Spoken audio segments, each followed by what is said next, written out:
approach this in your own way? I saw a few changes. I don't know how many of them came from the script and how many of them you came up with. For example, the fact that in India, to be a hero, you have to be really righteous, that you don't smoke or you don't have affairs. Because these are some of the changes from the original. Like in the original, he has a relationship with the girl. Here, she's a 14-year-old girl in the Rohingya crisis, so there's no way you are going to like have a relationship with her. And also here, you don't smoke.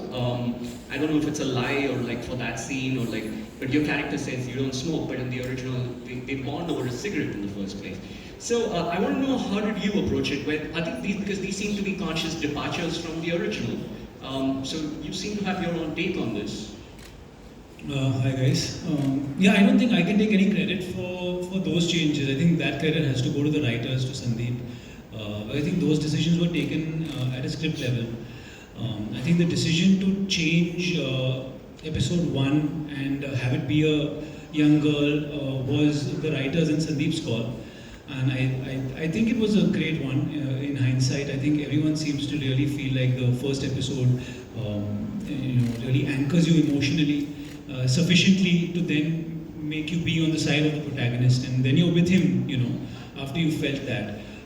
So yeah, I think as an actor you work with what you're given, and these decisions weren't mine.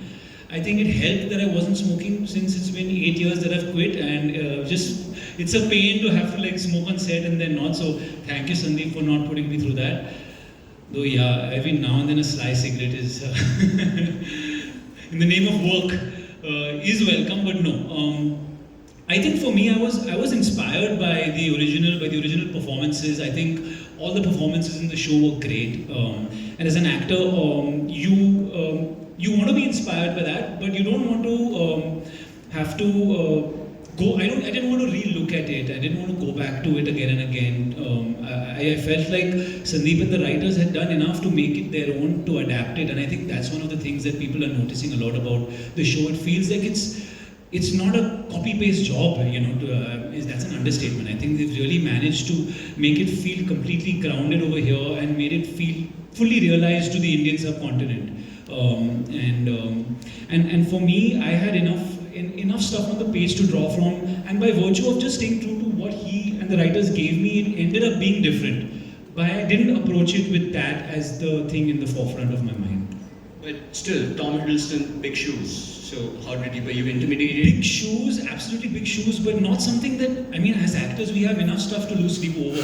You're jumping on set in front of 200 people every day, trying to, do your stuff. It's tough as it is. So the idea, I think, as much as you can, is to declutter and to try and remove as much as the unnecessary anxieties that are not going to serve you in any way. I was completely cognizant of the fact that this was a very, the titular role and so on and so forth, and there was a lot to do. But yeah, I had enough stuff to make me anxious. I didn't have to think about Tom.